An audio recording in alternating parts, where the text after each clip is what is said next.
Hello friends, आप सभी का राय ऑनलाइन एकेडमी पर बहुत बहुत स्वागत है। राय ऑनलाइन एकेडमी एक ऐसा चैनल है जहां पर आपको क्लास 10 से 12 के साथ पॉलिटेक्निक, एंट्रेंस, सेमेस्टर एवं कंपटीशन का सारा स्टडी मटेरियल बिल्कुल फ्री में अवेलेबल करवाया जाता है। आज के इस क्लास में हम लोग बीपीएससी फाउंडेशन बैच यानी बीपीएससी फाउंडेशन बैच को स्टार्ट करने जा रहे हैं। आप में से कई बच्चे जो वीडियो देख रहे हैं वो बीपीएससी के नाम सुन के हड़क जाते हैं। नालायक, बीपीएससी कोई बड़ा तोप नहीं है। बताइए, अगर आप निशाना लगाना है आपको चांद पर, भविष्य में आपको निशाना लगाइए आप चांद पर। गलती से अगर चूक भी जाए तो कम से कम तारा पर लगे। यानी कहने का यह है कि आप बीपीएससी लेवल का एग्जाम तक आप तैयारी कीजिए। भविष्य भाग साथ आपका देगा, यानी कि आप मेहनत कीजिएगा तब आपका बीपीएससी भी निकल जाएगा। अगर नहीं निकला तो इसके छोटे जो एग्जाम है, इसके नीचे में हो गया दरोगा हो गया, सीडीपीओ हो गया, कांस्टेबल हो गया, रेलवे हो गया, एसएससी हो गया या डिफेंस हो गया, सारा एग्जाम आपको निकल जाएगा इसी पर। बस ये नहीं ध्यान देना, ये नहीं रखना कि बीपीएससी यानी कि आईएएस लेवल के एग्जाम है, हम लोग को क्वालिफाई नहीं करेंगे। हम आपको बता के आपको ये जानकारी ये है नहीं होगा कि बीपीएससी पीटी का यानी कि जो प्रीलिम्स एग्जाम होता है 150 नंबर का, उसका सिलेबस कांस्टेबल, एसएससी और रेलवे से 10 गुना छोटा इसका सिलेबस है पीटी का। आप लोग को विश्वास नहीं होगा, आप जब पढ़िएगा ना तब आप देखिए आपको क्वेश्चन इसका पूछने का पैटर्न कैसा है। बस इसमें एक है कि बाकी आप एग्जाम दीजिएगा तो 4 ऑप्शन मिलेगा, इसमें आपको 5 ऑप्शन मिलेगा। यानी कि इस 5वां ऑप्शन ई को जोड़ दिया गया है, यानी एक से अधिक सही भी इसमें आप रख सकता है और न एक से अधिक, इनमें से कोई सही नहीं। यानी कि आपको 5 ऑप्शन पर जोड़ देकर पढ़ना है, तो वही आपका बीपीएससी आपका क्वालिफाई होंगे। बाकी 150 नंबर में से आप 100 भी नंबर ले आइएगा तो आपको रिजल्ट हो जाएगा। इसमें एक बात और है कि निगेटिव मार्किंग नहीं है, ये आपका बहुत बेनिफिशियल चीज है। बाकी आप चलिए कुछ बेसिक बातों की ओर हम लोग देखते हैं। क्लास 10 तो सब लोग बच्चा किया होगा, चाहे वह सीबीएसई से किया हो या बिहार बोर्ड से। वो से मान लीजिएगा 10th कर लिया है, 10th करने के बाद वो किया होगा क्या, किसी ने साइंस स्ट्रीम लिया होगा, साइंस का लिया होगा, किसी ने लिया होगा आर्ट्स या किसी ने लिया होगा कॉमर्स 12th करने के लिए। मान लीजिए कि 12th किसी ने किया है क्या आर्ट्स से, आर्ट्स विषय से, किसी ने किया है साइंस विषय से और किसी ने किया है कॉमर्स विषय से। ये हो गया। अब जब साइंस करने के बाद किसी जो बच्चा है साइंस स्ट्रीम लेकर चलता है वो लाइफ में इंजीनियरिंग भी कर सकता है, तो एक ब्रांच और साइंस का जुड़ जाता है, यानी कि इंजीनियरिंग साइंस तक 12th तक यहाँ 12th हो गया। अब ये आगे डिग्री करना चाहते हैं यानी ग्रेजुएशन में वो अपना करेंगे, ग्रेजुएशन फाइनल करेंगे। यानी कि आर्ट्स आर्ट्स के किसी भी विषय, चाहे आप इतिहास उठा लीजिए, भूगोल उठा लीजिए या पॉलिटी है, इकोनॉमिक्स, कुछ भी आप लीजिएगा तो आर्ट्स यानी कि बीए का डिग्री आपको मिलेगा। उसी प्रकार साइंस से आप क्या ग्रेजुएशन करेंगे तो बीएससी आपका होगा, साइंस किसी विषय से ले लीजिए। उसके बाद कॉमर्स विषय से आप किए होंगे ग्रेजुएशन तो बीकॉम हो जाएगा। और साथ ही आप एक इंजीनियरिंग ब्रांच जुड़ जाता है इसमें साइंस स्ट्रीम में, यानी साइंस में यानी कि बीटेक, बैचलर इन टेक्नोलॉजी।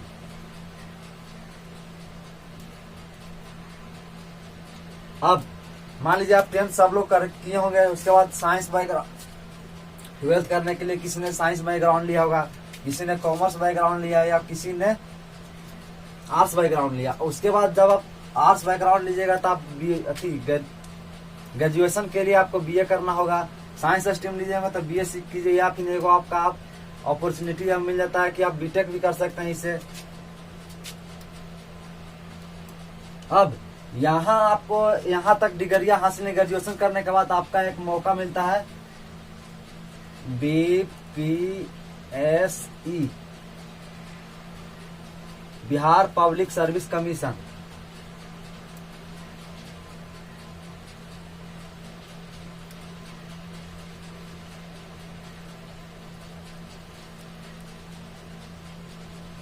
ये आपका एक रास्ता बनता है।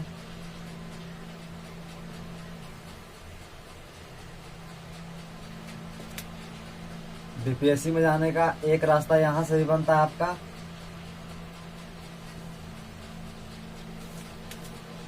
टेंथ करने के बाद आप 12th किए होंगे बीए कॉमर्स से, तो आप बीए ग्रेजुएशन कीजिएगा कॉमर्स बीकॉम से, यानी बीकॉम करने के बाद भी आप बीपीएससी कर सकते हैं।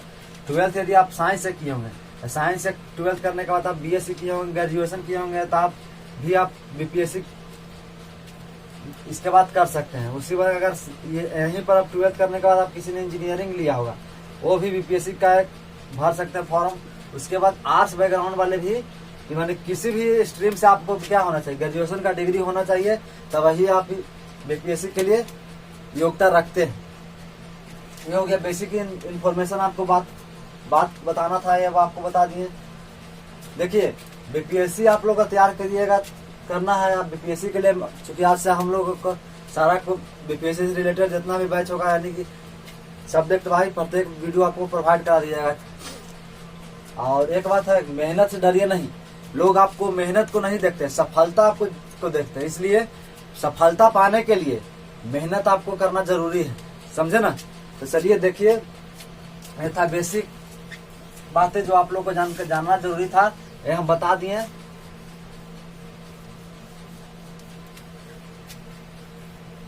देखिए बीपीएससी में भी सफलता मिलता है, ऐसा बात नहीं है। आप लोग का एक कैल्विन कुलीन का नाम सुने होंगे, जो अमेरिका के राष्ट्रपति थे। उनके बारे में क्या बताएं, उनके जब शुरुआती उनका मेयर का चुनाव लड़े हैं, यानी पहला चुनाव, तो मेयर बन गए। पहले चुनाव मेयर का आप लोग समझते होंगे, नगर निगम में जो चुनाव होता है, ऐसे पटना हो गया, जब नगर निगम में आता है, नगर निगम में चुनाव होता है, उसमें उसका जो अध्यक्ष बनता है उसको मेयर कहते हैं।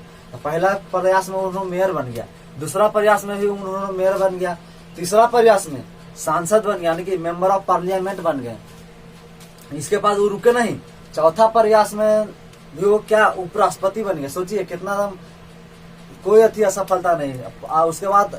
इसके बाद उनको अगला प्रयास में क्या बन गया, राष्ट्रपति। तब मीडिया, चूंकि दुनिया का प्रथम व्यक्ति सफल व्यक्ति इन्हीं को माना जाता है, यानी अमेरिका के राष्ट्रपति को। तब मीडिया वाला ने पूछा कि सर आप इतना सफल क्यों हो जाते हैं। सही बात है, कोई भी पूछेगा कि आप इतना चुनाव लड़े, एक बार हारे नहीं, असफलता नहीं मिली। तो इनका एक ही जवाब था कि हर चीज को से पहले मेरा पहले ही से प्रिपरेशन था। जैसे मान लीजिए कि आप इन्होंने सांसद का चुनाव लड़ा, सांसद यानी एमपी,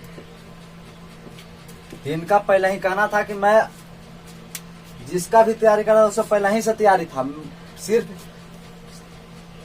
चुनाव यानी आचार संहिता के समय केवल और केवल प्रैक्टिस रिवीजन, यानी कि इस पर जोर देना है, यानी पहले ही से मेरा तैयारी था। तब वही मैं इसका एक बात आओ, दृढ़ इच्छा और आत्मबल से आधा लड़ाई जीता जाता है।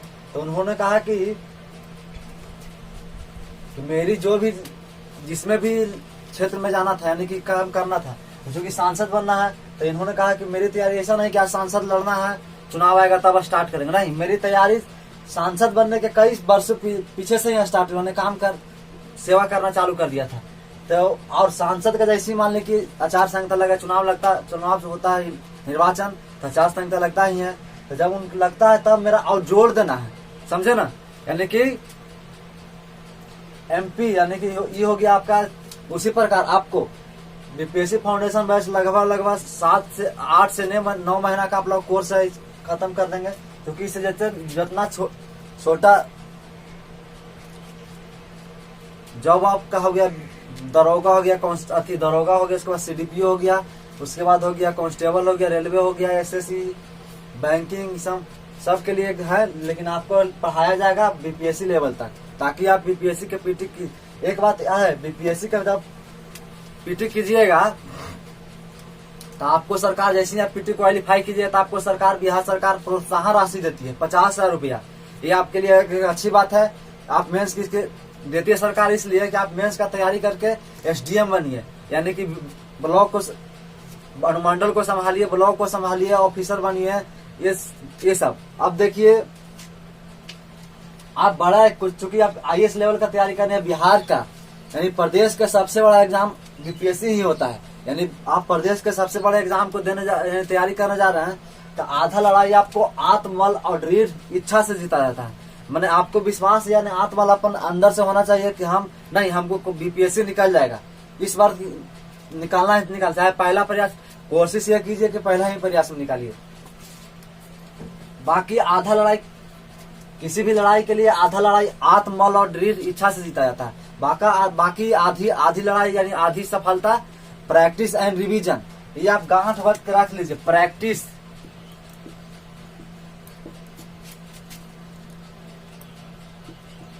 And revision. Practice and revision आपको 50% यानी सफलता की देता। बाकी सफलता आपको आत्म बल और दृढ़ इच्छा,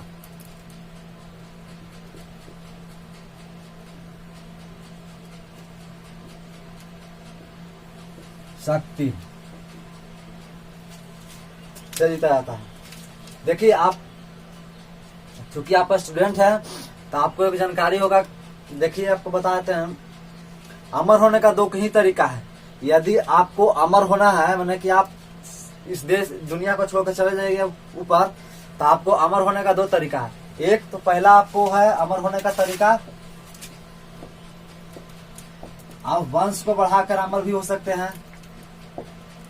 वंश कहने का तात्पर्य यह है कि आप शादी ब्याह कीजिए, वंश को बढ़ाइए, बेटा बेटी होगा तो आपका नाम रहेगा। क्योंकि जब आप ऊपर चले जाएगा तो आपका बेटा आपसे पूछेगा किनके पुत्र हो, तो इनका फलाना जी के, फलाना यादव के, फलाना राय के, फलाना सिंह के, फलाना कुशवाहा के, फलाना दास के, यानी जो भी समाज से आते हैं। ये हो गया। दूसरा आपका एक और है आत्मबल, या इसी को बौद्धिक शक्ति कहते हैं। बौद्धिक शक्ति का प्रयोग करके। दूसरा आपका ऑप्शन है अमर होने का तरीका कि आत्मबल यानी बौद्धिक शक्ति का प्रयोग करके। आप अपना जितना बौद्धिक शक्ति यानी कि अपने बुद्धि का उपयोग करके भी अमर हो सकते हैं। आप सीधा एग्जांपल आप इसको यहाँ देखिए, भीमराव अम्बेडकर क्या, भीमराव अम्बेडकर के इंसान हम लोग की तरह इंसान थे, समान गरीब परिवार से जन्म लेकर उन्होंने, उस समय की स्थिति आप लोग जानते होंगे, पिछड़ा भेदभाव का स्थिति बहुत चरम सीमा पर था। उसमें जन्म लेकर, दलित समाज में जन्म लेकर उन्होंने इतना शक्ति यानी कि बौद्धिक शक्ति को विकास कर लिया कि देश के यानी भारत के संविधान निर्माता बन गए। बताइए, आज चाहे वह भारत जब तक रहेगा उनका नाम इस देश में अमर रहेगा, जब तक उनका संविधान रहेगा। तो यह दूसरा हो गया आत्मबल या बौद्धिक शक्ति से अभी अमर रह सकते हैं। बाकी आपको क्या, देखिए आपको क्या बताएं, बिहार चाणक्य एवं क्या आर्यभट्ट की जन्मभूमि कर्मभूमि रही है। बताइए, आर्यभट्ट जीरो का आविष्कार किए, जीरो का आविष्कार नहीं था, उसके बाद कितना कठिनाई गणना में आती होगी गिनने में। मान लीजिए कि हम लोग को 10 लिखना है, जीरो तो मान लीजिए नहीं लिखना, चलिए नहीं है, लेकिन शुरुआत करेंगे 1 2 3 4 5 6 7 8 9 का बाद हमको 10 लिखना, 10 लिखना में 1 तो लिख देंगे, लेकिन शून्य का जब आविष्कार नहीं था तो क्या कितनी समस्या होती होगी। तो ये आप लोग समझिए कि हमारे देश अच्छी भूमि कितना कर्म अति है। एक बात और है, बीपीएससी आप लोग के लिए ये हो गया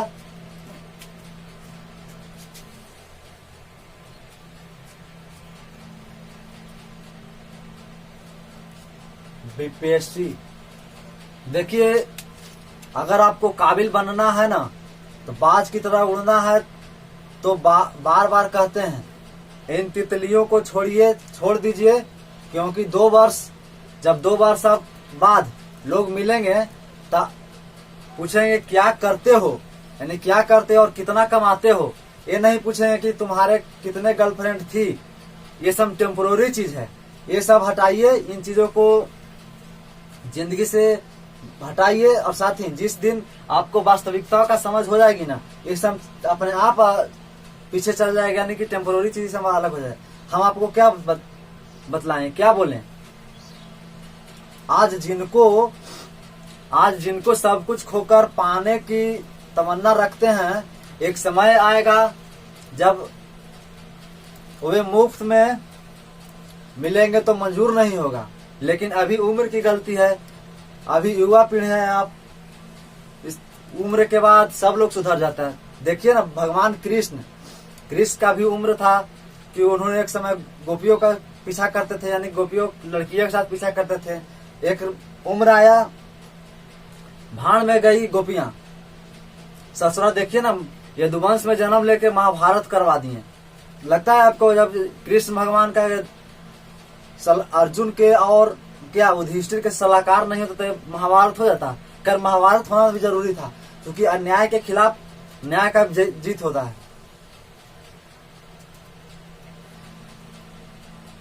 भगवान कृष्ण तब तक नहीं कहलाए जब तक उन्होंने गोपियों का साथ नहीं छोड़ा, तब तक वे क्या कहलाए? कन्हैया ही कहलाए।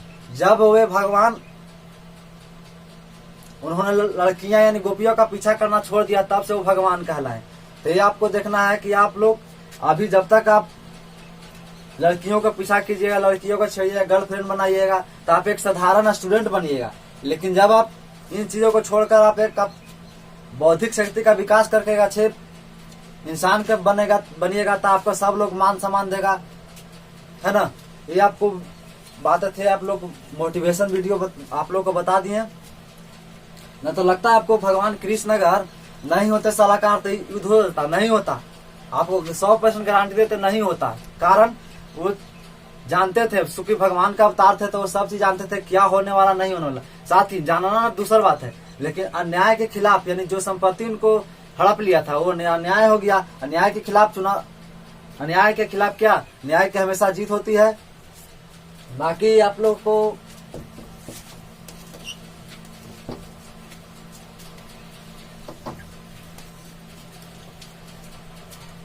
एक बात आप लोगों को कहना चाहूंगा,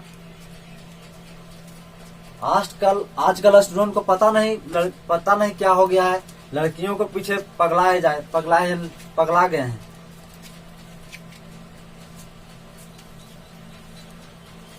कहते हैं लव हो गया, बोलता है लोग स्टूडेंट के लव हो गया। लव क्या है? लव ससुरा लव कुछ नहीं है, एक अट्रैक्शन है। यदि आप मेल है तो आपको फीमेल से अट्रैक्शन होगा, यदि आप फीमेल हैं तो मेल से अट्रैक्शन होगा। लेकिन लव दुनिया में कुछ नहीं है। लव, अगर लव बोले कोई व्यक्ति क्या हम आपसे ट्रू लव करते हैं, तो उनसे बोलिए कि, यानी आपकी गर्लफ्रेंड बोली कि हम ट्रू लव करते हैं, तो आप बोलिए कि मेरा किडनी खराब हो गया, 1 लाख रुपया, यानी रुपये की जरूरत है, तो वो नहीं देगी। लेकिन आप अपने माता पिता से कहिए कि ऐसा बात, यानी कि रियल में भी हो जाएगा, तो आपको क्या, आपको खुद को समर्पण करके भेज देगी, लेकिन आपको अति स्वस्थ होने के लिए कामना करेगी। ये होता है असली प्यार।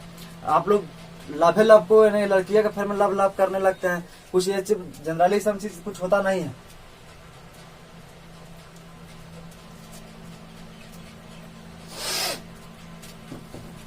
देखिए, हर एक एग्जाम को, चूंकि पढ़ना इसमें बीपीएससी में अनंत चीजें नहीं है, हर चीज, यानी कि हर एग्जाम को आपको क्रैक करने के लिए आप लोगों को 3 मुख्य बिंदुओं पर आपको विशेष ध्यान देना। पहला बिंदु है सिलेबस, उसके बाद दूसरा है nature of question,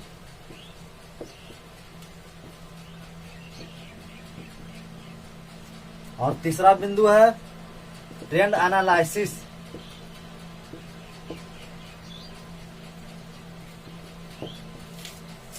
trend analysis.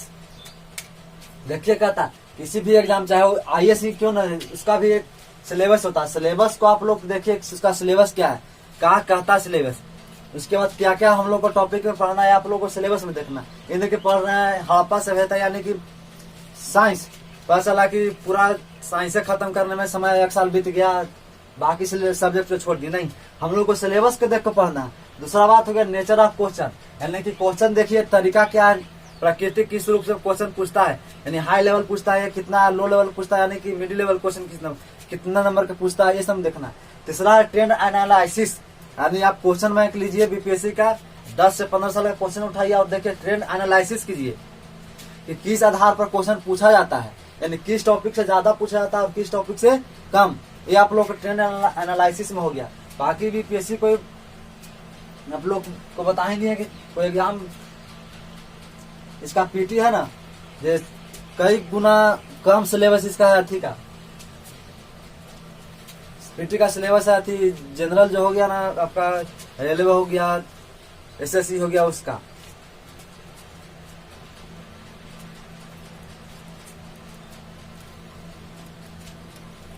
देखिए जो लोग school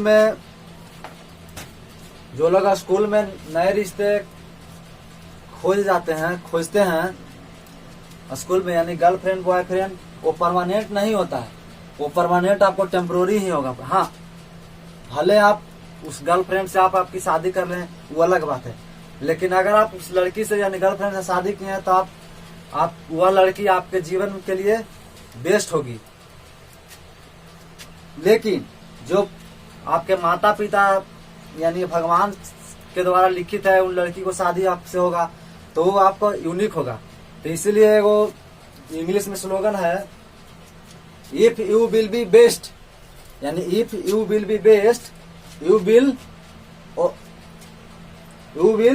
number 1, if you will best you will number 1 and if you will unique you will only 1। ये समझिए देख टॉपिक है। आप बात कर रहे हैं बीपीएससी एक सिलेबस, तो सिलेबस को हम लोग देख लेते हैं। सिलेबस में हम लोग को क्या पढ़ना है, कितने नंबर का क्वेश्चन पूछता है, ट्रेंड करता है, यानी कि गिद गिद क्वेश्चन इसको घूमता है। सिलेबस हम लोग देख लें, सिलेबस की ओर देखें तो आप लोग का पढ़ना है, पहला सब्जेक्ट हो गया सोशल साइंस। सोशल साइंस में आप दूसरा हो गया साइंस, तीसरा आपका हो गया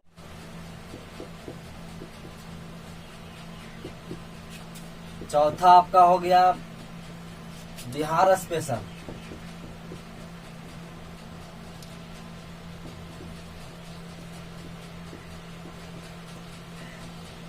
पांचवा आपका हो गया मैथ। अब मोटे तौर पर कितने नंबर के यानी मार्क्स से क्वेश्चन पूछता है, यानी कि 25 प्लस आपको, सॉरी इसमें भी कई सब्जेक्ट पढ़ना है आप लोग। पहला का हो गया हिस्ट्री, दूसरा हो गया जियोग्राफी, तीसरा हो गया आपका पॉलिटी और इकोनॉमी।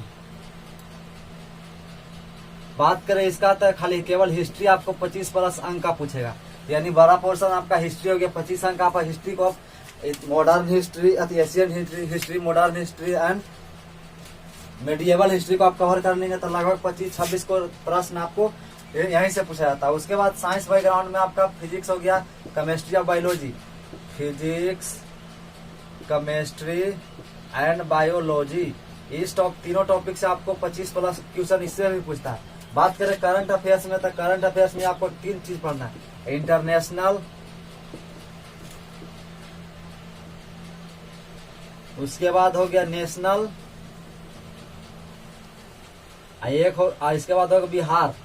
बिहार से संबंधित जो करंट अफेयर्स होगा उनको भी इसमें ऐड करें, इसमें भी 25 प्लस नंबर का आपका क्वेश्चन पूछेगा। उसके बाद बिहार स्पेशल की बात करें तो बिहार के इससे भी 25 प्लस नंबर का क्वेश्चन पूछता है। इसमें आपको पढ़ना बिहार से संबंधित। ये हो गया। बाकी 10 नंबर आपसे मैथ से पूछेगा, तो आप जोड़ लीजिए कितना हो, 25 है 25 50, 25 75, 25 100, 110। 10 नंबर प्लस किससे पूछता है, 10 इससे पूछता है प्लस का, यानी कि 10 प्लस इससे, यानी कि कुल मिलाकर नहीं 10 नंबर बच गया था, क्योंकि किसी में 26 कर देगा, किसी में 11 कर देगा, किसी में 8 कर देगा, तो किसी में 29 कर देगा। मैंने इसी तरह पिछले 5-6 साल से, यानी कि इसी तरह से, यानी 10 साल से इसी पैटर्न पर आपका क्वेश्चन पूछ रहा है।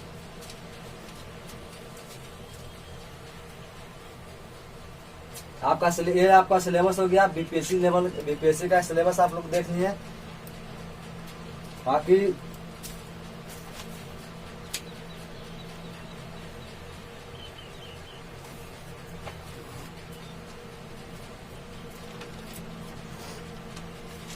देखिए आज अभी देखिए, आज आप मान लीजिए आप लड़की को छेड़ते हैं, आज आप लड़की को छेड़िएगा तो क्या चप्पल खाइएगा, जूता खाइएगा। लेकिन जिस दिन आप बीपीएससी के सिलेबस, यानी या आप जिसको एम है, आपका गोल है, गोल को जिस दिन आप छेड़ दीजिएगा,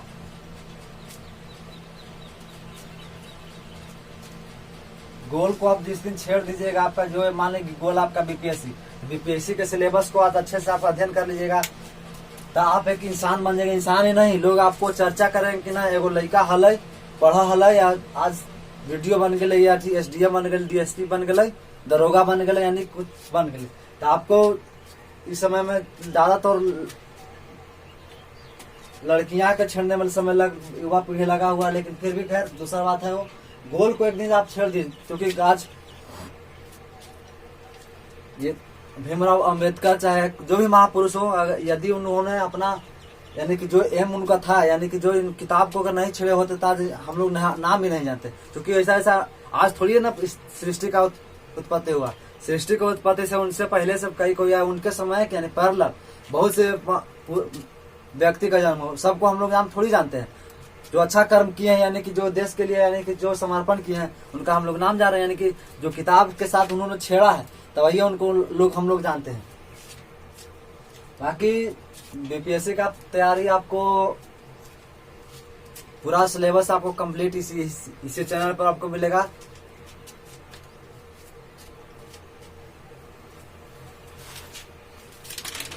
सिलेबस यहाँ आप लोग देख लिए। एक बात और जान लीजिए, देखिए सपना देखने वाला व्यक्ति जब लोग सो रहे होते हैं तो जाग रहे होते हैं। आप लोग जानते हैं कि लोग कहता है कि सुबह उठ के पढ़, सुबह उठ के पढ़, बोलते हैं ना जनरली।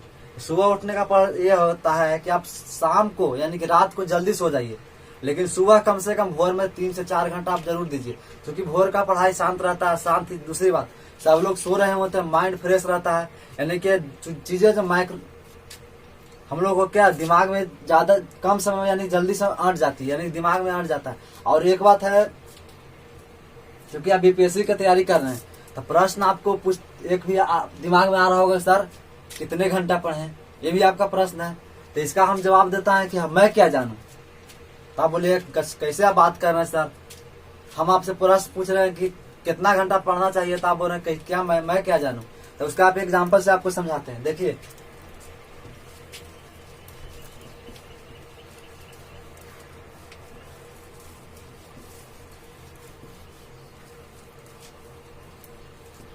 मान लीजिए कोई व्यक्ति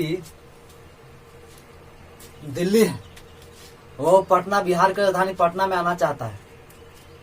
खैर वो पूछेगा हमसे कि सर हम दिल्ली हैं, पटना आना चाहते हैं। तो हम बोलेंगे कि हाँ आप आ जाइए, 5-6 घंटा लगेगा, दिल्ली से यूपी होते हुए बिहार पहुंच जाइएगा पटना। लेकिन यदि वो कोई व्यक्ति पूछेगा कि सर हमको पटना आना है, कितना समय लगेगा, तो हम और बोलेगा कि हाँ वो अपना जगह का नाम नहीं बताया कि मैं यहाँ हूँ, तो मैं नहीं बता सकता कितना घंटा लगेगा, क्योंकि आप कहाँ हैं नहीं पता। मैंने कहने का ये है, मान लीजिए आप यहाँ बीपीएससी है,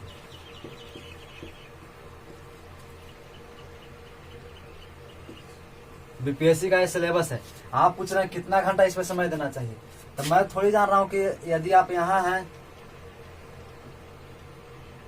या चाहे आप यहाँ हो सकते हैं, यदि आप बोलिए कि हाँ मैं यहाँ हूँ, मतलब आपका बेसिक चीजें ठीक है, तो आपका बेसिक चीज है तो आपको कम, यानी कि जो कुछ नहीं जानता उससे थोड़ा कम भी आप ध्यान दीजिएगा तो आपका बीपीएससी हो जाएगा।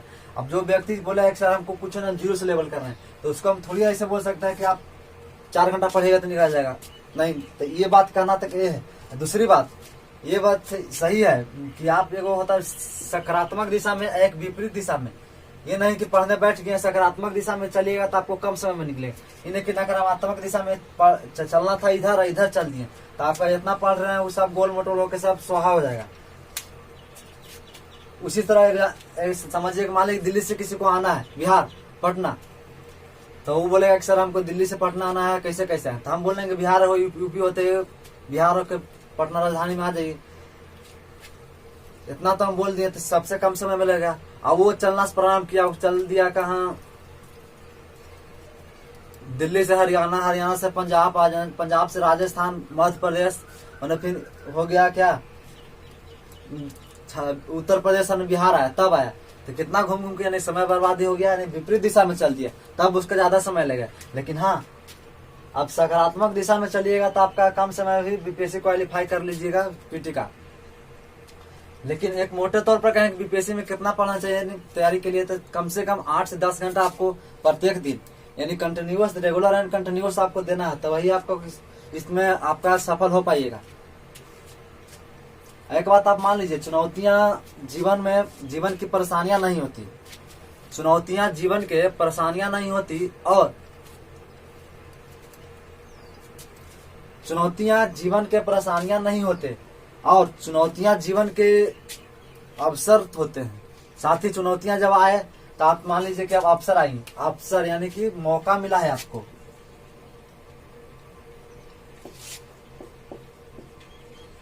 आपको मौका मिला, इससे चुनौतियां से घबराना नहीं है। बात करें तो कई बच्चा का यह प्रश्न है कि सर पढ़ते हैं जब भूल जाते हैं, ये भी बात है। तो इसका एक आपको बात बता, देखिए क्या है, कोई चीज को आप महसूस करके पढ़िए, रियलाइज,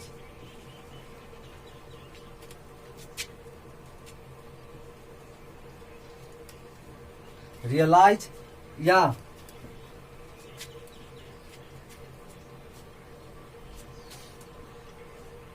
इसका एक सीधा यहाँ पर आप देखिए कि भूलने पर एक आपको बात बताते हैं। जब आपका जन्म होता है, ठीक है जन्म हुआ, तो आपको एक बार बता दिया जाता है कि ये आपका मौसी है, आपके दादी है, आपकी थी। उसके बाद आप थोड़ी ना याद करने बैठ जाते हैं 3 साल 10 साल 12 साल, ये दादी है, मम्मी है, मौसी है, नहीं ना।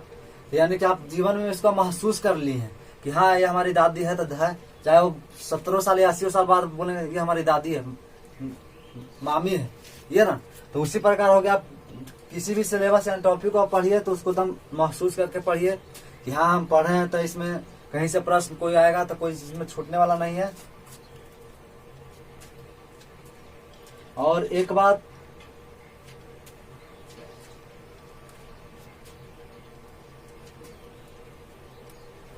देखिए एक बात आओ आपको बता देते हैं।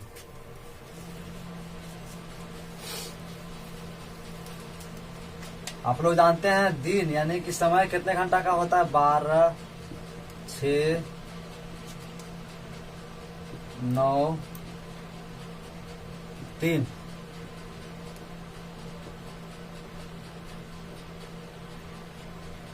यानी समय सबके लिए 24 घंटे, यानी दिन रात सबके लिए 24 घंटा होता है। अब इसी 24 घंटे में किसी ने कोई व्यक्ति इसी 24 घंटे में कोई व्यक्ति क्या करता है? इसी 24 सबके लिए समय तो फिक्स है 24 घंटा दिन रात। तो इसी 24 घंटे में कोई व्यक्ति अपने प्यार के लिए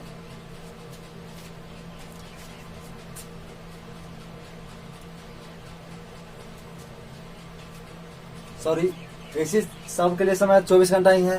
तो इसी में कोई व्यक्ति 24 घंटा में प्यार करके पति बनना चाहता है, या कोई व्यक्ति इसी समय में मेहनत करके करोड़पति बनना चाहता है। ये आपका डिपेंड करता है कि आप क्या बनना चाहते हैं। खैर वो बात कहने का यह है कि आप सीधे पढ़ाई पर फोकस कीजिए। पति अति कुछ नहीं, सब टेम्पोररी चीज है। ये आपको बाद में जब आप 2 साल बाद आपको जब परिवार वाले मिलेंगे ना, तो आपको ये नहीं पूछेंगे कितने गर्लफ्रेंड थी, बल्कि वो पूछेंगे क्या करते हो, कितना कमाते हो, है ना। ये सब चीजों पर आपको ध्यान देना है, होकर ही आपको पढ़ाई को करना होगा। बाकी सिलेबस देख लिए अब समय,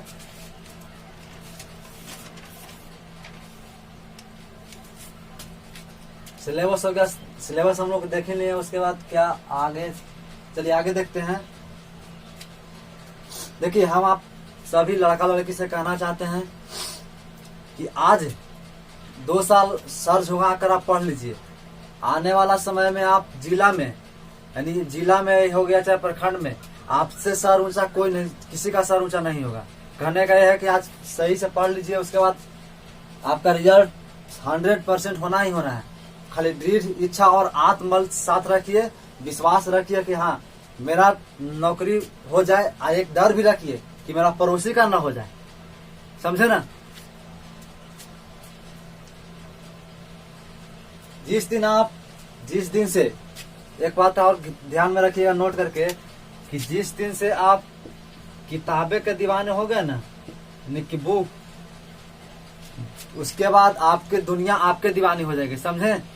खाली केवल आपको किताब के दीवाने होने, यानी आपकी जो भी टॉपिक है, जो भी आपका गोल है, उसमें जो भी इसका सिलेबस है, उसका आप किताब को उसको एक बार पढ़ लीजिए, डिटेल स्टडी कर ले। उसके बाद जिस आप किताब के दीवाने खाली केवल होइए ना, दुनिया आपके दीवानी हो जाएगी। जहां आप जाइएगा किताब का नाम लेगा कि हाँ एसपी साहब, डीएसपी साहब, बीडीओ साहब, आरओ साहब, या जो भी हो, इलेक्ट्रल कमिश्नर, यानी कि जो पंचायत लेवल है, जिला में पंचायत लेवल का काम उनको सौंपा गया। और एक बात है, जीवन में कभी उनको बताते हैं, देखिए जीवन में कभी भी अहंकार को मत रखिए। अहंकार एक ऐसा चीज है जो आदमी को बर्बाद कर देता है ना। इसलिए जिसके को पास घमंड हो गया ना, तो इंसान को अहंकार में इंसान को इंसान नहीं दिखता। छत पर चढ़, अपने घर के छत पर चढ़ जाओ तो आपका मकान नहीं दिखता। ये आप लोग, इसलिए अहंकार चीज ऐसा जो भी मन में द्वेष है, इसको हटा दीजिए। खैर, आपको जो आपसे जलते हैं, आपके बुराइयों को करते हैं, तो वो बुराइयों का आप मत देखिए। आप जिस दिन आपको ये लगे कि हाँ वो मेरा बुराई कर रहा था, आप ये मान लीजिए कि आप बढ़ रहे हैं, तब वो बुराई कर रहा है। नहीं तो किसी आम पब्लिक जो गरीब होता है उसको थोड़ी कोई बुराई करता है कि ऐसा है वैसा है। यदि आप बढ़ रहे हैं, यानी आप ये आपको माइंड में सेट करना है, यानी दिमाग में कि हाँ हम बढ़ रहे हैं, इसीलिए लोग हमको बुराई कर रहे हैं, ताकि वो पीछा नहीं अपना उसी जगह से बैक हो जाए, अपने गोल को नहीं अचीव कर। इसलिए घमंड और नहीं करना चाहिए। बाकी हाँ, पढ़ाई पर फोकस कीजिए। उसके बाद चलिए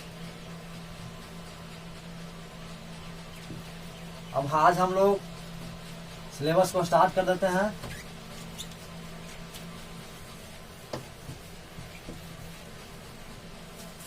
हाँ, ये आप लोग प्रश्न का जवाब दीजिए। अभी कौन साल हो रहा है, यानी कि अभी, यानी कि मार्च अप्रैल हुआ, इस साल माने किस साल हो रहा है, तो 2022 कहिएगा, सही बात है। तो आखिर कैलेंडर किसे कहते हैं? देखिए कैलेंडर, हम लोग का कैलेंडर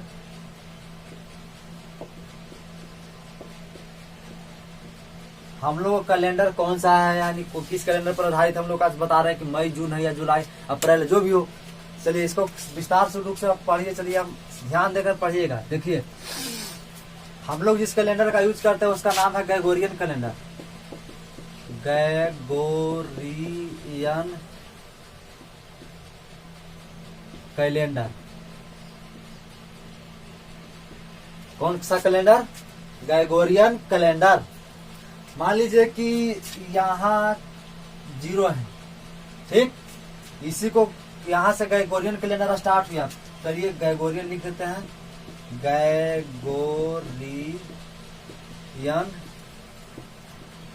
कैलेंडर। तो बोलिएगा सर ग्रेगोरियन कैलेंडर किस पे आधारित है? देखिए ग्रेगोरियन कैलेंडर ईसा मसीह पर, ईसाइयों के धर्म गुरु ईसा मसीह के क्या जन्म पर आधारित है।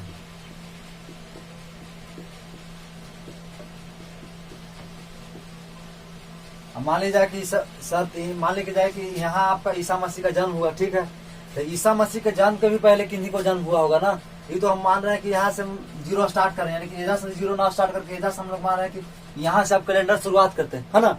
तो मान लीजिए किसी का जन्म होगा तो उसी से ईसा मसीह का जो जन्म, जिनको जन्म यानी पहले ईसा मसीह के जन्म के पहले जिनको जन्म होगा उसको कहते हैं BC, यानी कि बिफोर क्राइस्ट। ईसा मसीह के जन्म के समय को क्या कहते हैं? AD, यानी कि एनो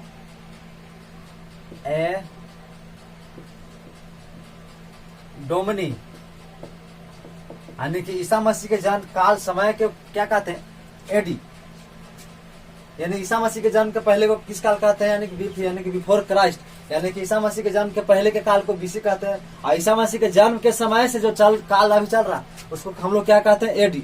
अब क्योंकि ये ईसाई पर आधारित, ईसा मसीह पर कैलेंडर आधारित है, ग्रेगोरियन कैलेंडर। इसको एक बात और मान लीजिए, यहाँ लिख लीजिए संबत। संबत का आप लोग कमेंट में जवाब दे बताइए, आप लोग को हम बताते हैं संबत किसे कहते हैं? संबत किसे कहते हैं? चलिए आप कमेंट में होगा जो भी जवाब आप लिख दीजिएगा। देखिए संबत कहता है कि आप जनरली गांव देहात में देखा होंगे किसी का शादी होता है, यानी शादी होता है, मान लीजिए जाए कि अभी हो रहा है, शादी हुआ इस महीना में, यानी कि इस महीना में लगन है, हिंदू धर्म के अनुसार लगन है या नहीं, खैर उस पर नहीं जाना है। मान लीजिए अभी समय में शादी हुआ, वो ससुराल में गए, लड़की ससुराल में गई, तो जब यानी कि जब 2023 में जब होली आएगा ना, तो उनको बोलेंगे कि हमारी बेटी आ जाए, तो उनको माँ बोलेगी, लड़की की माँ, हमारी बेटी आ जाए तो ही है, संबत जर लाना है। यानी संबत कहने का मतलब है कि का अर्थ क्या, साल बदल रहा है, यानी कि साल को ही संबत कहते हैं, यानी साल बदल रहा है। ये हो गया।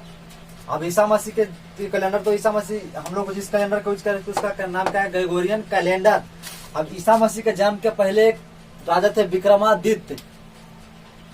विक्रमादित्य क्या हुआ कि 57 में BC, यानी कि बिफोर, चूंकि इनको जन्म से पहले हुआ तो BC लिखेंगे, यानी कि इनके जन्म से 57 वर्ष बाद, 57 वर्ष पहले क्या हुआ, इन्होंने शको से युद्ध जीत गया, शको का इन्होंने पराजित कर दिया। तो इन्होंने कहा कि आज से हम लोग कैलेंडर का यूज करेंगे, उस कैलेंडर का नाम रहेगा, यानी कि आज से, इसके पहले यूज कैलेंडर हो रहा था या नहीं होता उसको फर्क नहीं पड़ता, लेकिन आज से हम लोग जिस कैलेंडर का जो शुरुआत करेंगे उस कैलेंडर का नाम रहेगा, यानी विक्रमादित्य ने स्टार्ट किया, इस कैलेंडर का नाम है विक्रम संबत, यानी विक्रम कैलेंडर। इसका नाम क्या हो गया? विक्रम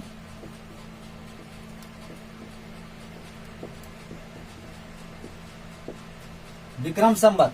आखिर जब विक्रमादित्य ने स्टार्ट किया तो किस पर आधारित है कैलेंडर, तो कैसे बना ये भी देखना है। तो विक्रम संबत के देखिए, इसका आधारित है जब विक्रमादित्य ने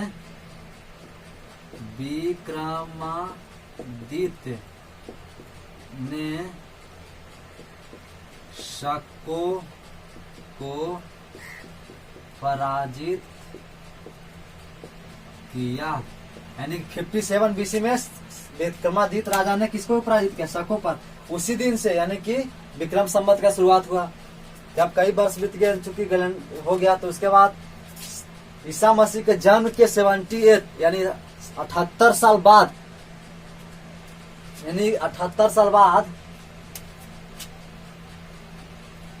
78 कनिष्क है, जो कनिष्क राजा है, वो क्या, उसका राजा अभिषेक हुआ, यानी ईसा मसीह के जन्म के 78 साल बाद, यानी वर्ष बाद, यानी इसको एडी लिख देते हैं,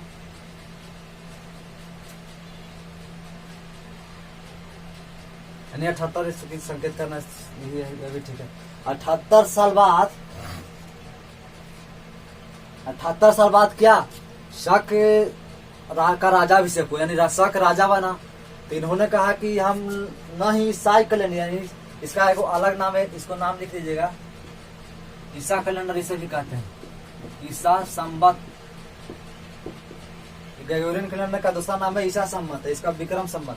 तो इन्होंने कनिष्क ने कहा कि हम नहीं ईसा मसीह के यानी कि ईसा के द्वारा जो कैलेंडर दिया गया उसको मानेंगे, नहीं जो विक्रमादित्य के अनुसार कैलेंडर दिया गया उसको माने। हम अपना एक कैलेंडर आज से शुरुआत कर रहे हैं, यानी कि आज से इसी पॉइंट से शुरू हो रहा, 0 इसी पॉइंट से मेरा कैलेंडर शुरू होगा। तो इनका कैलेंडर का नाम था, क्योंकि अपने नाम पर बनाया था, शक के संबत इसका नाम है, सॉरी इनका शक संबत। इस कैलेंडर का शुरुआत यानी करने वाला क्या किस पर आधारित है, तो ये क्या हुआ, कनिष्क का राजाभिषेक, कनिष्क का राजाभिषेक, यानी कि शक संबत प्रश्न पूछेगा कि शक संबत का शुरुआत कब हुआ, यानी कि ईसा मसीह के 78 साल बाद किसने किया, और किस पर आधारित, यानी कनिष्क ने किया किस पे, तो कनिष्क जब राजा बना तब। इसके बाद कई वर्ष बीत गए, इसके बाद क्या हुआ, 319 ईस्वी में चंद्रगुप्त प्रथम जब राजा बना, इन्होंने कहा कि जब लोग शक संबत यानी कनिष्क इनको कैलेंडर को नहीं माना, ना इनको माना, तो हम क्यों माने।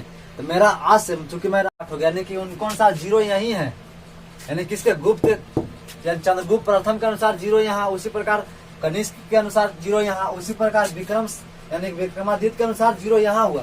तो 319 ईस्वी में उन्होंने चालू किया गुप्त संबत यानी गुप्त कैलेंडर। क्या स्टार्ट किया, गुप्त कैलेंडर, यानी 319 ईस्वी में। उसके बाद 319 ईस्वी में स्टार्ट हुई, तो यह किस पर आधारित है, यह कैलेंडर आधारित है किस पे, चंद्रगुप्त प्रथम का राजाभिषेक,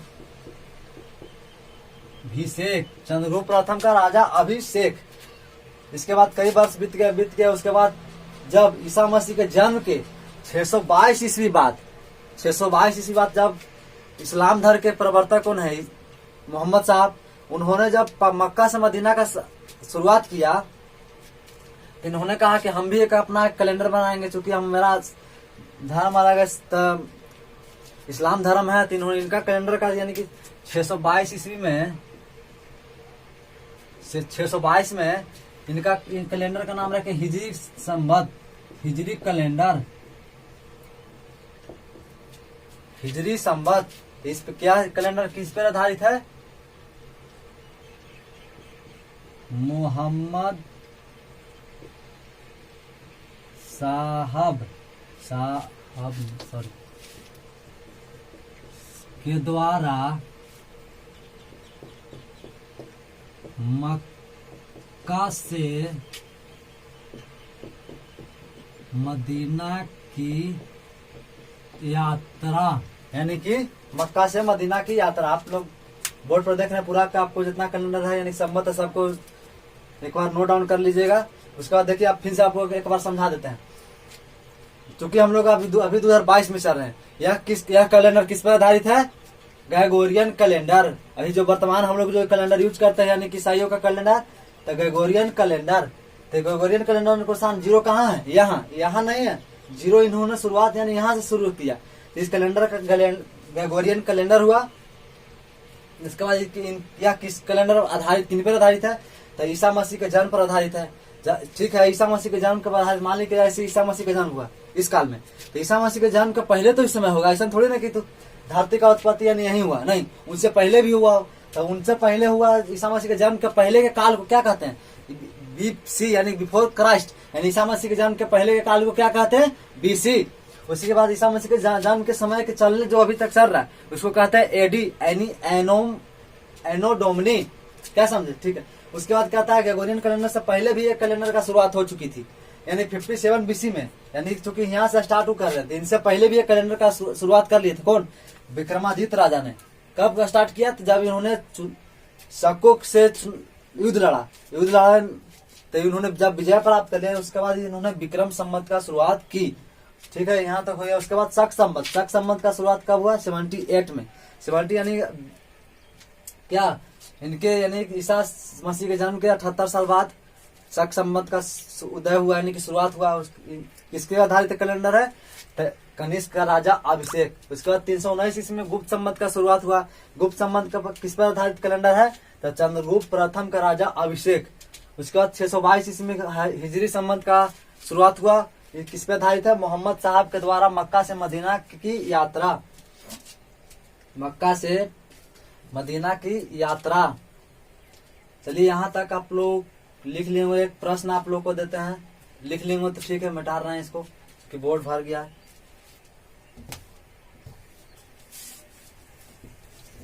एक प्रश्न देते हैं, उसका जवाब दीजिएगा।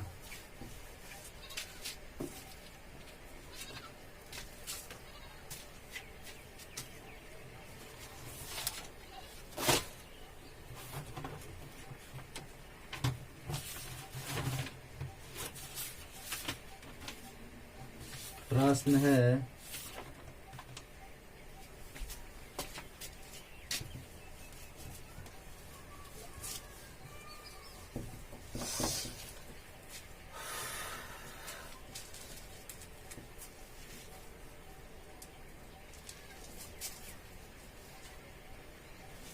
पहला प्रश्न कहता है कि निम्नलिखित कथनों पर विचार कीजिए।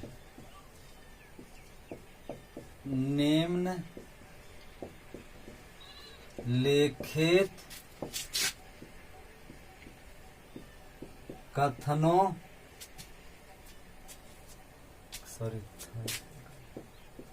पर विचार कीजिए।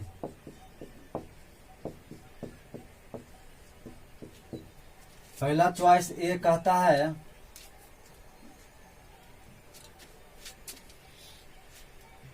शक संवत का शुरुआत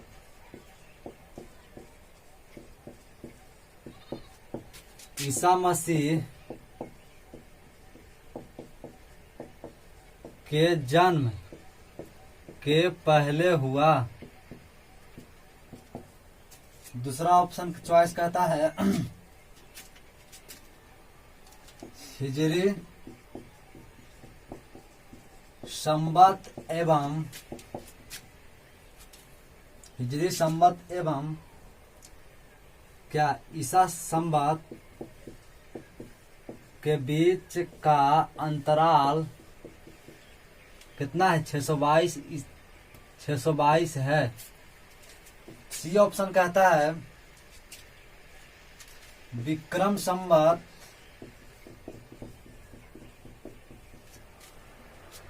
संवत की शुरुआत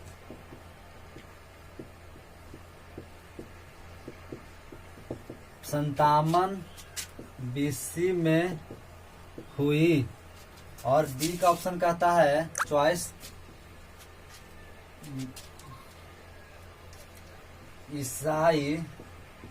ईसा कैलेंडर विक्रम संवत के पहले हुआ, यानी शुरुआत पहले हुआ। ये ऑप्शन कहता है एक से अधिक सही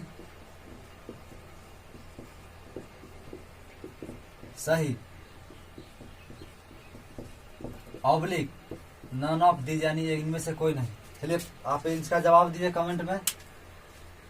पहला कहता प्रश्न कहता निम्नलिखित कथनों पर विचार कीजिए। कहता है शकों की शुरुआत शक संवत यहाँ जोड़ दिए। शक संवत की शुरुआत ईसा मसीह के जन्म के पहले हुआ। पढ़ लीजिए क्या कहता है। शक संवत की शुरुआत ईसा मसीह के जन्म के पहले हुआ। बताइए आप लोग। नहीं, ईसा मसीह के जन्म के 78 वर्ष बाद हुआ शक संवत की शुरुआत। उससे पहला ऑप्शन एक ऑप्शन गलत है। दूसरा ऑप्शन कहता है हिजरी संवत एवं ईसा संवत के बीच का अंतराल, यानी कि क्या हो गया 0 यहाँ है। और उसके बाद कहता है हिजरी संवत यानी कि 622। सही बात ये, इसका अंतराल 622 है, सही है। इसका कहता है विक्रम संवत की शुरुआत 57 BC में हुई, ये भी आपका आंसर सही है। डी ऑप्शन कहता है ईसा कैलेंडर विक्रम संवत के पहले हुआ, यानी शुरुआत पहले हुआ। इतना ही गलत है। विक्रम संवत यानी ईसा कैलेंडर के पहले ही से इसका स्टार्टिंग हो गया था। तो क्या वो सही हुआ? 1 और 2 यानी कि 1 से अधिक, यानी आंसर ई होगा, यानी कि आंसर ई तो आपको बीपीएससी में इसी लेवल के प्रश्न आपको पूछेंगे, यानी ऑप्शन आपको 4 ऑप्शन नहीं 5 ऑप्शन है, इसलिए आपको पांचों ऑप्शन पर आपको फोकस करना है। चारों ऑप्शन को सही से पढ़ना है, उसके बाद आपको जवाब देना है कि पहला देख लिए क्या कि हिजरी संबंध एवं ईसाई संबंध के बीच अंतराल का वही सही थी, इसको सही मार के चल दिए। नहीं, सारे चॉइस को आप लोग को अच्छे से देखना है। एक चीज और आप लोग जान लीजिए